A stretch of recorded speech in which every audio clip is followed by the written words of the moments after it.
Supreme কোর্টের নির্দেশের পর টনক নড়েছে রাজ্যের, নড়ে চড়ে বসেছে রাজ্য সরকার। অবশেষে এসআইআর এর শুনানিতে গ্রুপ বি অফিসার দিচ্ছে রাজ্য সরকারের তরফ থেকে। এবার সুপ্রিম কোর্টের নির্দেশে গ্রুপ বি অফিসার দেওয়া হচ্ছে ৮,৫০৫ জন গ্রুপ বি অফিসার।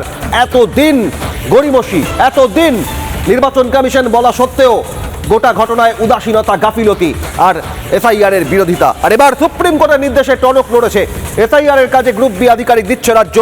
৮,৫০৫ জন গ্রুপ বি অফিসার আধিকারিক দেওয়া হচ্ছে সূত্রের খবর। নির্বাচন কমিশনকে জানিয়েছে রাজ্য সরকার। অন্যদিকে সুপ্রিম কোর্টে মাইক্রো অবজারভার স্থানীয় শুনানি, তার কারণ এর আগে প্রথম দিন শুনানিতে এই মাইক্রো অবজারভারের বিরোধিতা করে সওয়াল করেছিলেন মমতা ব্যানার্জি। মাইক্রো অবজারভার যাতে না রাখা হয় তার পক্ষে সওয়াল করেছিলেন।